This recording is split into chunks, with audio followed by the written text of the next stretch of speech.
Hey guys, welcome back to the channel. John here. It's time to start building our dreams. So Cadescove is just a scenic drive. Any car can do it. Gravel roads. We're gonna have a good time. Smash that like button, smash that subscribe button. Join us on this ride. Make sure you ring the bell so you get the notifications. Check out sneak peeks over on TikTok and Instagram. Get to share my dream with you. But the true purpose of this channel is help motivate, inspire, inform you guys so you can get out there and start building your dream.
Packing up camp, we're up at Cades Cove, a little bit of snow on the ground. This big buck here just walked through. It's pretty amazing.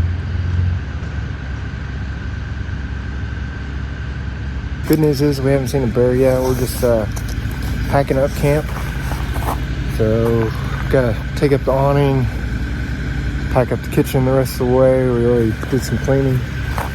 And then we're gonna probably do some more adventuring. We had a good fire going last night. CVT tent's done an amazing job. Got the little diesel heater up here. Hooked that up last night. Then some deer showed up while I was hooking that up.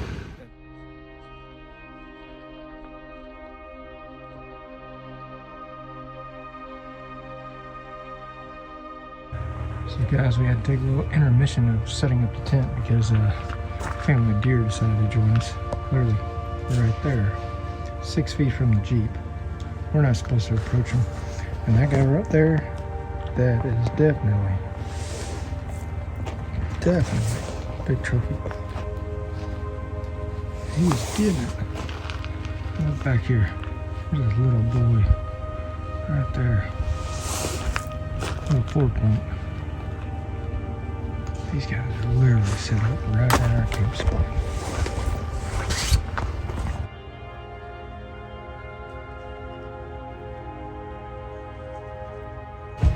Look at that rack.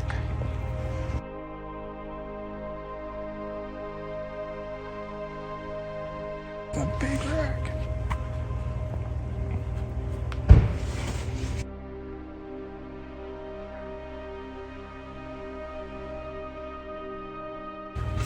That's definitely a trophy buck. Right here next to our camp spot. Alright, so while I was setting up camp, the deer decided to stick around. She's gonna keep foraging through the night, I guess. Yep, there she is, back there. And then this morning, we just get done eating. Big buck just comes and pays a visit. Pretty awesome. So here's a little diesel heater. It's done pretty good. The little Jackery powers it and it runs all night. To show you guys a little bit more, here's the CVT tent. All of our stuff up there. Got the cooler, got the water. This is basically like our dry goods. And then pots and pans go in the other one. Cutting board, knife, utensils, things like that. Coffee's still a little hot this morning. So sipping on that while you pack up. Propane's a little frosty as well. But yeah, it's a bit of a mess. But I've got my organization system down. Keep my lodge skillet. I put the plates in that. Then I have a little pan that I use. Lid. And I put the bowls inside the pan and pack some pretty tight. Extra propane in there, and cutting board, bamboo cutting board, coffee, things like that. They all go back in here, just the basic essentials. And then for when we cook dinner and breakfast and stuff like that, dry goods basically go in the other box. And we always carry too much, but you know, it's better to have too much than too little. But yeah, a lot of folks ask about the CVT tent, awning, and how high the poles go. The poles will actually go higher. I can pull it a little tighter too. It kind of sagged a little overnight. It's got a little frost on it. I think a batwing awning. I don't have one yet, but someday we'll get the little batwing awning so we have some overhead cover. But I mean, it's not bad. It's a great spot. You'd have a table under here and a couple of chairs and what have you. So that's our basic camp setup. So the first day we arrived at cadescove was the evening of the 14th of January during the cadescove Jeep Outpost run, and this view was absolutely gorgeous. And I'm so glad we went when it was snowing, because otherwise we wouldn't have seen how beautiful it really can be. In the distance, I was able to see the sun glistening through the clouds with rays of light. And as I pan back to the left, in the distance you can see all the different peaks.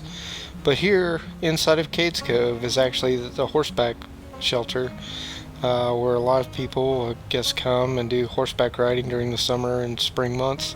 When it's a little bit warmer, it was closed during the winter, but that's their horse camp.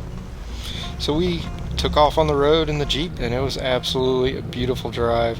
As you can see, the sun was out and it started melting off some of the snow, but there was still a good 2 or 3 inches of snow on the ground. For the most part, cadescove is now blacktop. Back when I was a kid, it was mostly gravel, and some of the off-roads are gravel as well.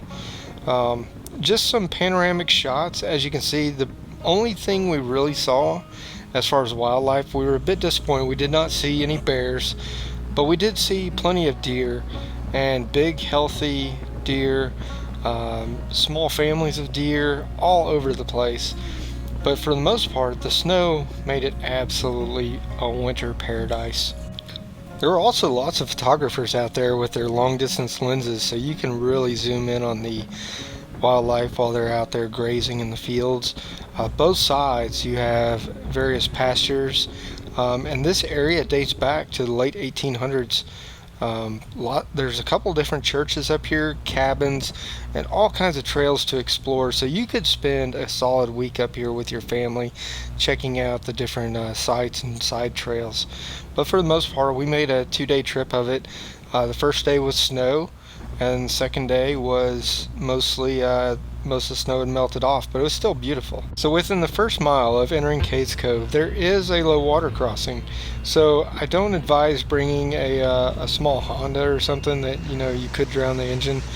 But for the most part, for any SUV, Outback, Subaru, what have you, you're going to be okay, because most of the road is paved, and they are targeting more of the folks that come to the Smoky Mountains for the tourist aspect. This is a tourist attraction. It is a beautiful part of the National Park Service.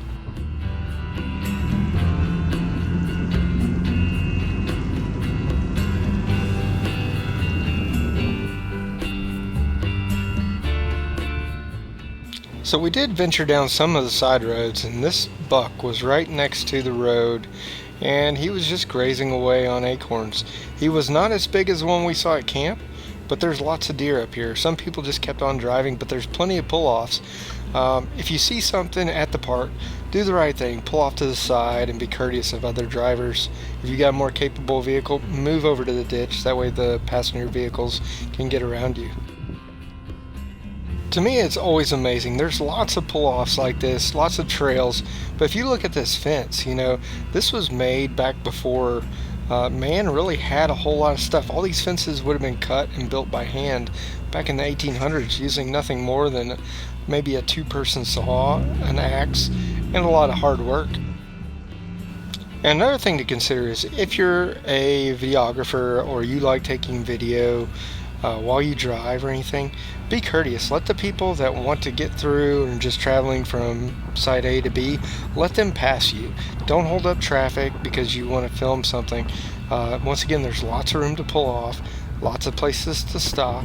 I did find out that a lot of the parking pull-offs were full, so there were some areas that we bypassed and others that we stopped in at.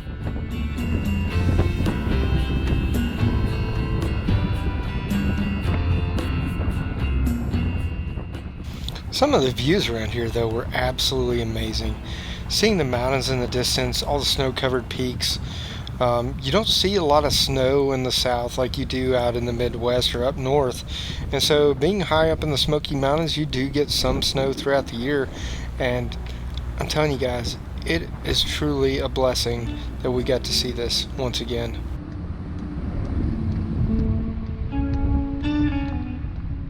So a lot of the park has fencing around it, and then some areas don't.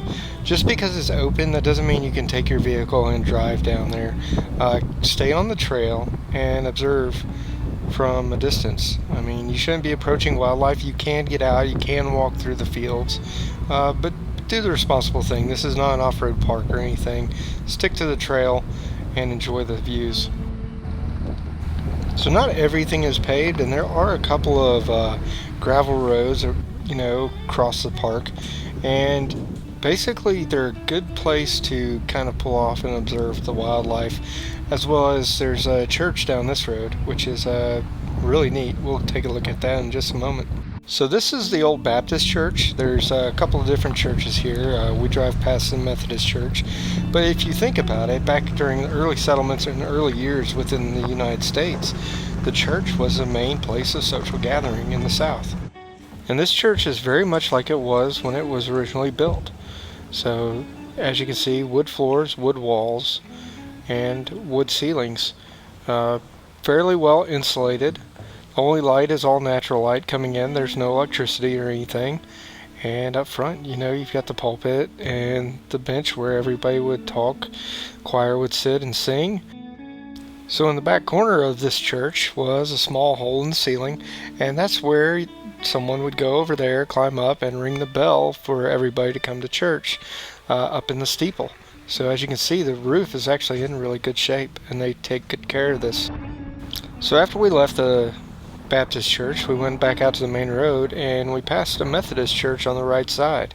And if you look closely at the footers of the church, you can see that they're stacked on rocks, and some of these rocks are barely holding the building up still.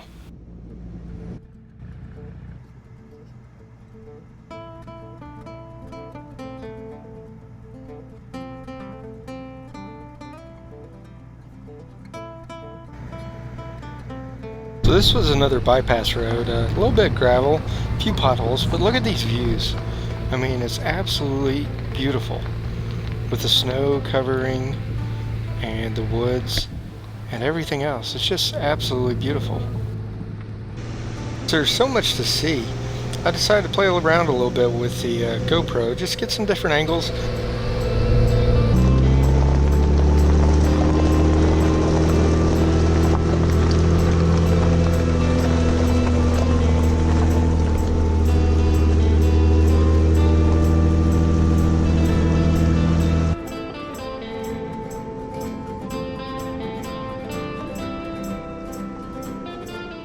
In addition to the low water crossings, there's also a few bridges out at Cades Cove.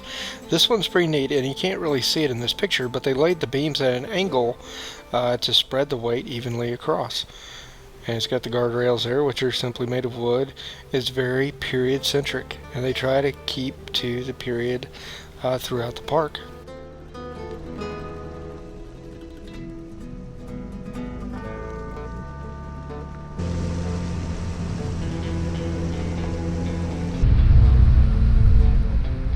So on our first day, we did see this great big buck out there in the wild. He was a big guy, but also we saw lots of smaller deer as well, just out there foraging.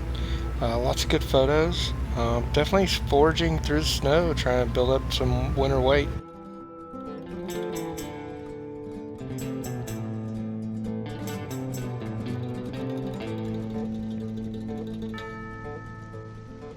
Like most of our trips, we tend to go during a weekend or 2 or 3 days, but there's just not enough time to do everything. So we had to bypass these cabins because we had to go set up camp for the night.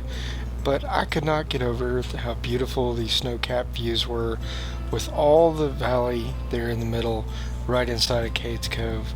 Absolutely gorgeous.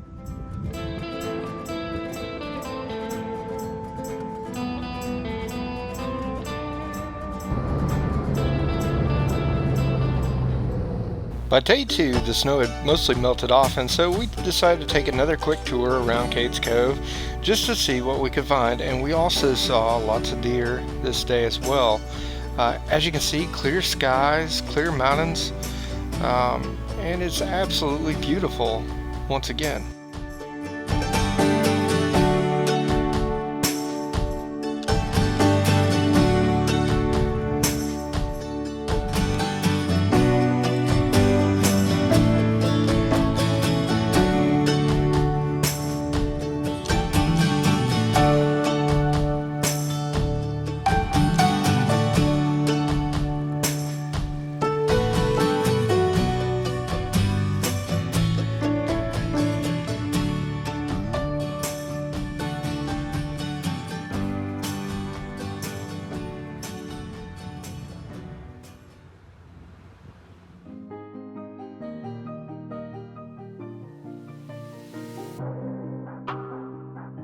Hey guys, hope you enjoyed today's video. If you would, smash that like button, smash that subscribe button, and join us on this ride. I get to share my dream with you, but true purpose of this channel is help motivate, inspire, inform you guys so you can get out there and start building your dream.